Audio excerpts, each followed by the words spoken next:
வணக்கம். முன் செய்திகளுக்காக வசந்தி. இன்றைய முதன்மை செய்திகள்.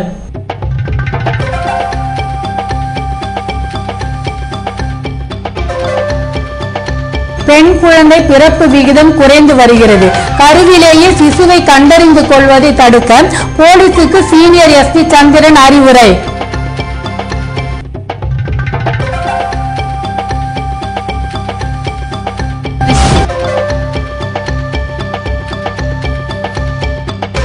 குழந்தை தொழிலாளர் எதிர்ப்பு தினத்தையொட்டி புதுவையில் விழிப்புணர்வு பேரணி கருத்தரங்கம் பலநோக்கு சமூக சேவா சங்கம் நடத்தியது.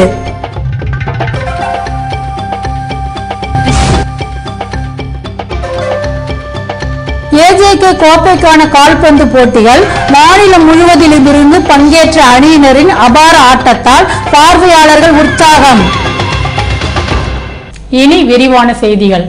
பெண் குழந்தைகளை பாதுகாப்பது தொடர்பாக புதுவை மகளிர் மற்றும் குழந்தைகள் மருத்துவமனையில் நடைபெற்ற கருத்தரங்கில் காவல்துறை அதிகாரிகள் கலந்து கொண்டனர்.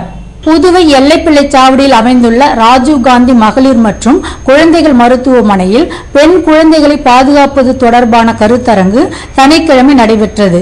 இதனை சீனியர் எஸ்பி சந்திரன் துவக்கி வைத்து பேசுகையில், புதுவையில் பெண் குழந்தை பிறப்பு விகிதம் குறைந்து வருகிறது என்றும் கருவில் இருக்கும் போதே பெண் குழந்தைகள் கொல்லப்படுவதாக கவலை தெரிவித்தார். சிசு என்ன பாலினம் என்பதை கண்டறிந்து கொள்வது சட்டப்படி குற்றம் என்ற அவர், இந்த சட்டத்தை முறையாக பயன்படுத்த வேண்டும் எனவும் கருவிலேயே சிசுவை கண்டறிந்து கொள்வதை தடுத்து நிறுத்துவதுடன் இது குறித்து நண்பர்கள் உறவினர்களிடம் சொல்லி விழிப்புணர்வு ஏற்படுத்த வேண்டும் என்றார். இந்த கருத்தரங்கில் சுகாதாரத்துறையின் இயக்குனர் திலீப் குமார் பாலிகா, துணை இயக்குனர் ருத்ரகுமரன் பெண் குழந்தைகள் பாதுகாப்பு சட்டங்கள் குறித்து உரையாற்றினார். மேலும் பெண் குழந்தைகளை பாதுகாப்பது தொடர்பாக காவல்துறை அதிகாரிகளின் கேள்விகளுக்கும் அவர் விளக்கம் அளித்தனர். புதுவையில் நடைபெற்ற குழந்தை தொழிலாளர் எதிர்ப்பு பேரணியில் ஏராளமானவர்கள் கலந்து கொண்டனர். மத்திய பெண்கள் மற்றும் குழந்தைகள் அமைச்சகத்தின் சார்பில் குழந்தைகள் பாதுகாப்பிற்கான சைல்ட் லைன் என்கிற ஹெல்ப் திட்டம் துவங்கப்பட்டுள்ளது. இந்த திட்டம் புதுவை பலநோக்கு சமூக சேவா சங்கத்தில் செயல்படுத்தப்படுகிறது. ஜூன் 11ஆம் தேதியான உலக குழந்தை தொழிலாளர்கள் எதிர்ப்பு தினத்தை முன்னிட்டு பேரணி மற்றும் விழிப்புணர்வு நிகழ்ச்சி சனிக்கிழமை நடைபெற்றது. புதுவை ரயில் நிலையம் அருகில் இருந்து துவங்கிய பேரணியை இயக்குனர் ஆல்பர்ட் தம்பிதுரை துவக்கி வைக்க முக்கிய வீதிகள் வழியாக புதுவை பலநோக்கு சமூக சேவா சங்க அலுவலகத்தை பேரணி வந்தடைந்தது. இதனைத் தொடர்ந்து கூட்ட அரங்கில் நடைபெற்ற விழிப்புணர்வு நிகழ்ச்சியில் குழந்தைகளிடையே பணியாற்றும் தன்னார்வலர்கள் பங்கேற்றனர். புதுவையில் ஏஜேகே கோப்பைக்கான கால்பந்து போட்டியை நகரமன்ற துணைத் தலைவர் ஜான்குமார் துவக்கி வைத்தார். புதுவை கிட்டு கிக்கர்ஸ் கால்பந்து அணியினர் ஏஜேகே கோப்பைக்கான கால்பந்து போட்டியை ஜீவானந்தம் பள்ளி மைதானத்தில் சனிக்கிழமை நடத்தினர். புதுவையைச் சேர்ந்த 25 அணியினர் கலந்து கொண்ட போட்டியினை நகரமன்ற துணைத் தலைவரும் கால்பந்தாட்ட கழக தலைவருமான ஜான்குமார் துவக்கி வைத்தார். இதன் இறுதிப் போட்டிகள் ஞாயிற்றுக்கிழமை நடைபெறுவதுடன் வெற்றி பெறும் அணிகளுக்கு ஏஜேகே கோப்பை வழங்கப்பட உள்ளது. ராஷ்டிரிய தலைவர் லாலு பிரசாத்தின் பிறந்த நாளை புதுவை அக்கட்சியினர் அன்னதானம் வழங்கி கொண்டாடி மகிழ்ந்தனர். ராஷ்டிரிய ஜனதா தளத்தின் தலைவர் லாலு பிரசாத்தின் பிறந்த நாள் விழா தேங்காய் திட்டு சந்திப்பில் உள்ள கட்சியின் தலைமை அலுவலகத்தில் சனிக்கிழமை காலை நடைபெற்றது. பேராசிரியர் காசிநாதன், பொதுச் செயலாளர் சசிபாலன் ஆகியோர் தலைமையில் நடந்த விழாவில் அன்னதானம் வழங்கப்பட்டது. இந்நிகழ்ச்சியில் கட்சியின் மாநில தலைவர் சஞ்சீவி, குடியரசுக் கட்சி தலைவர் கந்தவேல், தமிழர் தேசிய இயக்க தலைவர் அழகிரி, வீரவன்னியர் பேரவைத் தலைவர் அமர்நாத் உட்பட பலர் கலந்து கொண்டனர். புதுவையில் நடைபெற்று வரும் தேசிய மாணவர் படையின் வருடாந்திர முகாமில் போக்குவரத்து விதிமுறைகள் குறித்து விளக்கி கூறப்பட்டது. புதுவை லாஸ்பேட்டை என்சிசி வளாகத்தில் தேசிய மாணவர் படை முகாம் ஜூன் 8ஆம் தேதியிலிருந்து 10 தினங்கள் நடைபெறுகிறது. இதில் தரைப்படையைச் சேர்ந்த புதுவை, மாகி, ஏனாம் பகுதியைச் சேர்ந்த என்சிசி அதிகாரிகள், அலுவலர்கள், மாணவ மாணவியர் கலந்து கொண்டுள்ளனர். இந்த முகாமினை கர்னல் தேவேந்தர் சிங் நடத்தும் நிலையில் அங்கு நடைப்பயிற்சி, அணிவகுப்பு பயிற்சி, துப்பாக்கி சுடும் பயிற்சி, விளையாட்டு உள்ளிட்ட பல்வேறு பயிற்சிகள் அளிக்கப்படுகிறது. வெள்ளிக்கிழமை மாணவர்களுக்கு இலவச கண் பரிசோதனை முகாம் நடைபெற்ற நிலையில் சனிக்கிழமை போக்குவரத்து விதிமுறைகள் குறித்து விளக்கம் அளிக்கப்பட்டது.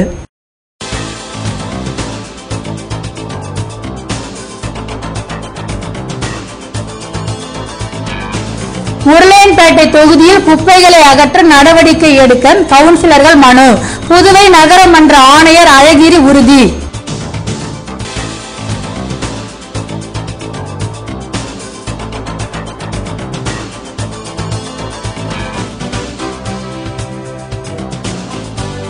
கோரிமேட்டில் மாநில அளவிலான கிரிக்கெட் போட்டி 30 தினங்கள் நடைபெறும் போட்டியில் மாநிலம் முழுவதிலும் இருந்து 32 அணிகள் பங்கேற்பு. விவரம் விளம்பர இடைவேளைக்கு பிறகு.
Authorized distributor, Trade Point, number 162, Kamaraj Salai, Brindavanam, Puducherry. Hi friends, summer vacation முடிய போகுது. ஸ்கூலுக்கு போக நாங்க ரெடி. புது கிளாஸ், புது டீச்சர், அப்புறம் ராம் சில்க்ஸ்ல வாங்கின புது யூனிஃபார்மோட நாங்க ரெடி. நீங்க ரெடியா? தரமான அனைத்து பள்ளி சீருடைகளும் நியாயமான விலையில் வாங்க உங்கள் கைராசியான குடும்ப கடை ராம் சில்க்ஸ் பாண்டிச்சேரி. நாங்க ரெடி. நீங்க ரெடியா?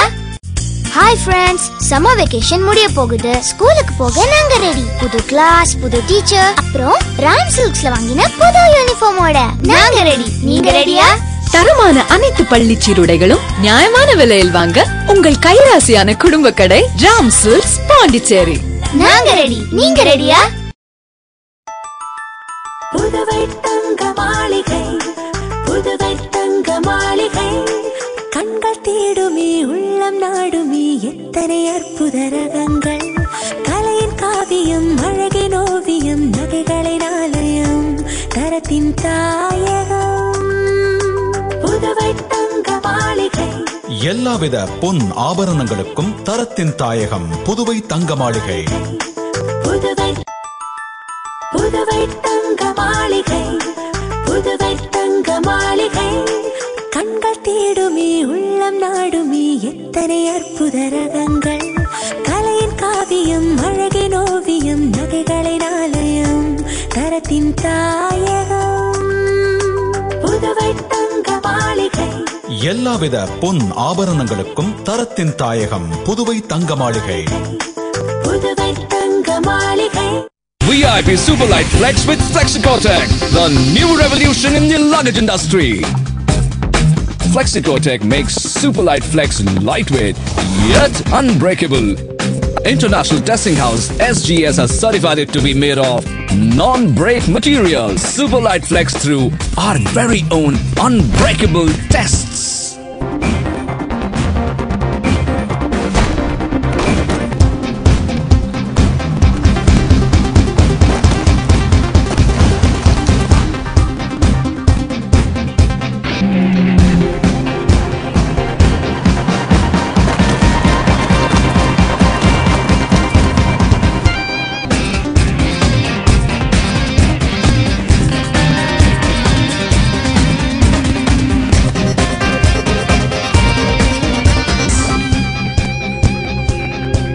VIP Superlight Flex with Flexicotec, the new revolution in the luggage industry.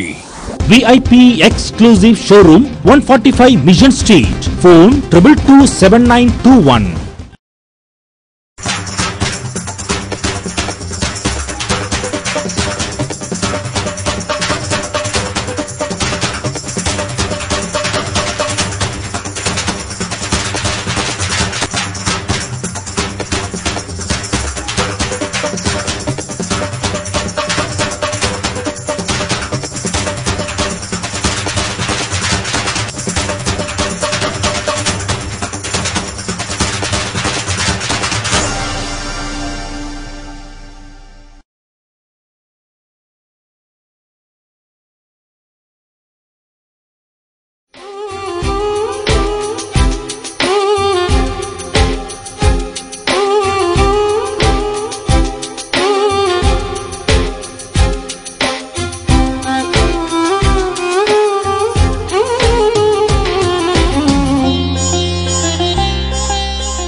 செய்திகள் தொடர்கின்றன.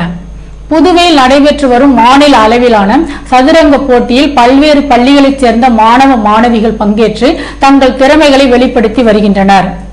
புதுவை மாநில சதுரங்க சங்க அனுமதியுடன் பாபி பிஷர் சதுரங்க கழகம் சார்பில் மாநில அளவில் 19 வயதுக்குட்பட்ட சிறுவர் சிறுமியருக்கான சதுரங்க போட்டிகள் 2 தினங்கள் தாகூர் நகர் டான் போஸ்கோ பள்ளியில் நடைபெற்று வருகிறது. இதன் துவக்க நிகழ்ச்சி சனிக்கிழமை காலை நடைபெற்றது. சங்க செயலாளர் சங்கர் வரவேற்புரையாற்ற போட்டியின் விதிமுறைகள் குறித்து இயக்குனர் வாசுதேவன் விளக்கம் அளித்தார். சிறப்பு விருந்தினராக கலந்து கொண்ட ஆண்டனி ராஜ், டான் பாஸ்கோ ஆகியோர் போட்டிகளை துவக்கி வைத்தனர். 7 சுற்றுகள் அடிப்படையில் நடைபெறும் இந்த போட்டியில் புதுவையின் பல்வேறு பள்ளிகளில் இருந்து 70 மாணவ மாணவியர் கலந்து கொண்டு தங்கள் திறமையை வெளிப்படுத்தி வருகின்றனர். இந்த போட்டியில் முதல் 4 இடத்தை பிடிக்கும் தேசிய சதுரங்க போட்டியில் பங்கேற்க தகுதி பெற உள்ளனர். 10ஆம் வகுப்பு தேர்வில் கரிக்கலாம்பாக்கம் அரசு பள்ளியில் முதலிடம் பிடித்த மாணவன் சந்தோஷ்குமாரை அமைச்சர் ராஜவேலு பாராட்டி பரிசுகள் வழங்கினார். 10ஆம் வகுப்பு பொதுத் தேர்வில் கரிக்கலாம்பாக்கம் அரசு மேல்நிலைப் பள்ளியில் முதலிடம் பிடித்த மாணவன் சந்தோஷ்குமாரை அமைச்சர் ராஜவேலு பாராட்டி பரிசுகள் வழங்கினார். இந்நிகழ்ச்சியில் கிராம பஞ்சாயத்து தலைவர்கள் கூட்டமைப்பின் தலைவர் ஜெகநாதன், மக்கள் விழிப்புணர்ச்சி இயக்க செயலாளர் சரவணன், கவிஞர் மணிமுத்து மற்றும் ஊர் பிரமுகர்கள் கலந்து கொண்டனர். இந்த நிகழ்ச்சி இயல் மற்றும் புனர்வாழ்வு மருத்துவமனையில் நடைபெற்றது. இம்மருத்துவமனையில் உள்ளாட்சி பிரதிநிதிகள் ஒருங்கிணைந்த கூட்டமைப்பின் தலைவர் ஜெகநாதன் உள்நோயாளியாக சிகிச்சை பெற்று வருவதும் அவரை அமைச்சர் ராஜவேலு சந்தித்து நலம் விசாரித்ததும் குறிப்பிடத்தக்கது. புதுவை உருளையன்பேட்டை பகுதியில் குப்பைகளை வார நடவடிக்கை எடுக்க வேண்டும் என நகரமன்ற ஆணையரிடம் என்ஆர் காங்கிரஸ் பிரமுகர்கள் மனு அளித்தனர். புதுவை உருளையன்பேட்டை தொகுதிக்குட்பட்ட கொளத்துமேடு, திருமுடி நகர், குபேர் நகர், தின்னக்கடை, இளங்கோ நகர் உட்பட பல வார்டுகளில் குப்பைகள் வாரப்படுவதில்லை என்பதால் இதற்கு உடனடி நடவடிக்கை எடுக்க வலியுறுத்தி கவுன்சிலர்கள் நாகம்மாள், அஞ்சலி தேவி மற்றும் என்ஆர் காங்கிரஸ் பிரமுகர்கள் புதுவை நகரமன்ற ஆணையர் அழகிரியை சந்தித்து மனு அளித்தனர். இதனை பெற்றுக்கொண்ட ஆணையர் அழகிரி உரிய நடவடிக்கை எடுப்பதாக உறுதியளித்துள்ளார். புதுவை கோரிமேட்டில் மாநில அளவிலான கிரிக்கெட் போட்டியில் பல்வேறு அணியினர் கலந்து கொண்டு தங்கள் திறமையை வெளிப்படுத்தினர். புதுவை கோரிமேடு போலீஸ் மைதானத்தில் மாநில அளவிலான ராஜீவ்காந்தி நினைவு சுழற்கோப்பை கிரிக்கெட் போட்டிகள் நடைபெற்று வருகின்றன. இதனை சனிக்கிழமையன்று சட்டமன்ற உறுப்பினர்கள் நேரு, வைத்தியநாதன், என்ஆர் காங்கிரஸ் செயலாளர் ஜெயபால் துவக்கி வைத்தனர். இந்த போட்டியில் மாநிலம் முழுவதிலும் இருந்து 32 அணிகள் பங்கேற்றுள்ளனர். சனி மற்றும் ஞாயிற்றுக்கிழமைகள் என 30 நாட்கள் நடைபெறும் போட்டியில் வெற்றி பெறும் அணிகளுக்கு பரிசுகள் வழங்கப்பட உள்ளன. புதுவை மிராக்கல் சமுதாய கல்லூரியில் நடைபெற்ற நாட்டு நலப்பணித்திட்ட நிகழ்ச்சியில் மரக்கன்றுகள் நடப்பட்டன. புதுவை மிராக்கல் சமுதாய கல்லூரி நாட்டு நலப்பணித்திட்டம் மற்றும் மரம் நடும் விழா போன்றவை சனிக்கிழமை நடைபெற்றது. நாட்டு நலப்பணித்திட்டத்தின் புதிய கிளையை மாநில திட்ட இணைப்பு அதிகாரி ராஜன் துவக்கி வைத்தார். இதன் பின்னர் ஆம்பூர் சாலையில் இருபுறமும் மரக்கன்றுகள் நாட்டு நலப்பணித்திட்டத்தின் மகத்துவம் குறித்து உரையாற்றினார். இவ்விழாவில் மிராக்கல் கல்வி குழு தலைவர் போன்ஸ் ரமேஷ் மற்றும் மாணவ மாணவிகள் கலந்து கொண்டனர்.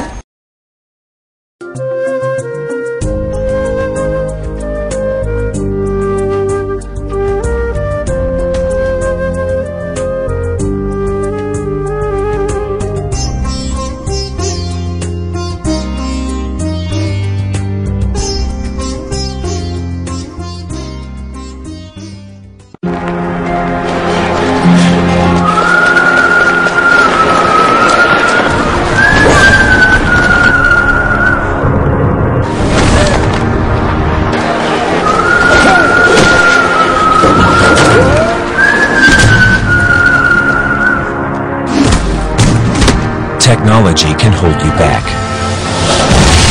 or set you free. Toshiba, the laptop expert, designs laptops to work the way you do. Authorized distributor, Trade Point, number 162, Kamaraj Salai, Brindavanam, Puducherry.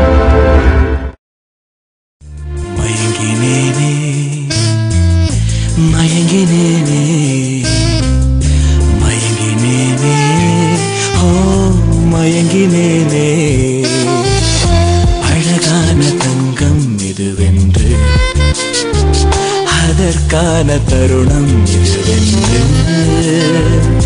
மயங்கினேனே. Ram தங்க நகை மாளிகை, புதுச்சேரி.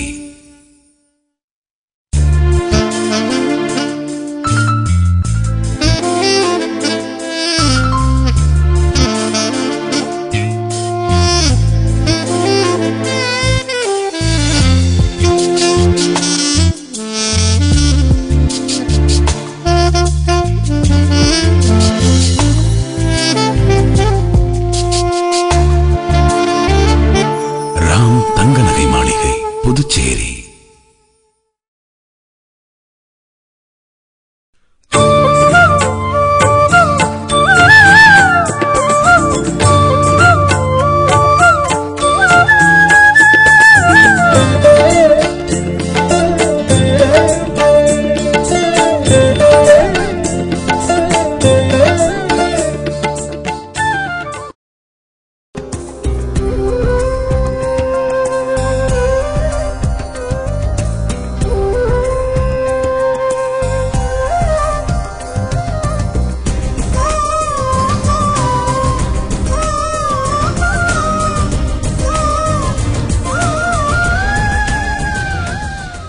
புதுவை தனியார் தொழிற்சாலையில் தொழிலாளி மரணம் அடைந்த சம்பவம் தொடர்பாக போலீசார் விசாரணை நடத்தி வருகின்றனர். விழுப்புரம் வாக்கூர் தாலுகா தென்னவராயன்பேட்டை பிள்ளையார் கோவில் தெருவைச் சேர்ந்த சுப்பிரமணி என்பவர் மேட்டுப்பாளையத்தில் உள்ள தனியார் தொழிற்சாலையில் பணியாற்றி வந்தார். மரத்துண்டுகளை இயந்திரத்தின் உதவியுடன் கரியாக்கும் பணிகளை மேற்கொண்ட சுப்பிரமணியன் வெள்ளிக்கிழமை மாலை இயந்திரத்தை சுத்தம் செய்யும் பணியில் ஈடுபட்டிருந்தார். அப்போது எதிர்பாராத விதமாக இயந்திரத்தின் உருளைக்குள் தவறி விழுந்த அவர் சக்கரத்தினுள் சிக்கி பரிதாபமாக சம்பவ இடத்திலேயே மரணமடைந்தார். இது குறித்து தகவல் அறிந்த போலீசார் சுப்பிரமணியன் உடலை மீட்டு விசாரணை நடத்தி வருகின்றனர்.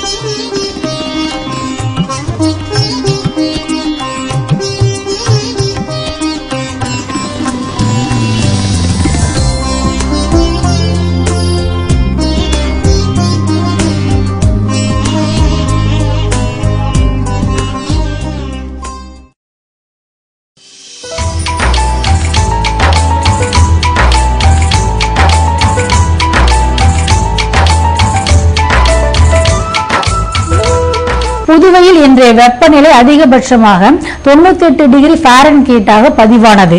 நாளைய வானிலை 97 டிகிரி ஃபாரன்ஹீட்டாக காணப்படும் என்று வானிலை மையம் தெரிவித்துள்ளது.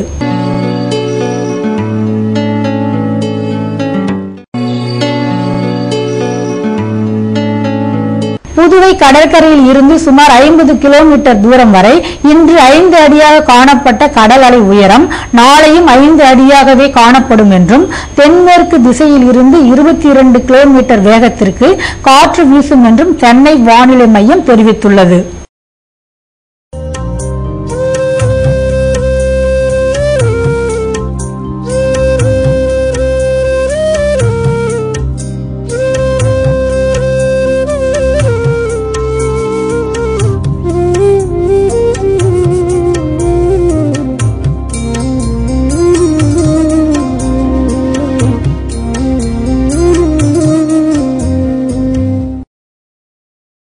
மீண்டும் இன்றைய முதன்மை செய்திகள்.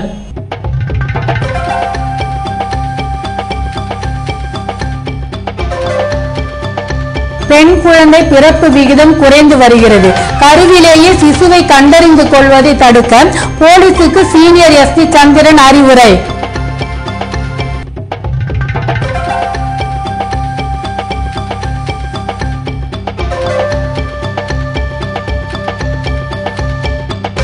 குழந்தை தொழிலாளர் எதிர்ப்பு தினத்தையொட்டி புதுவையில் விழிப்புணர்வு பேரணி கருத்தரங்கம் பலநோக்கு சமூக சேவா சங்கம் நடத்தியது.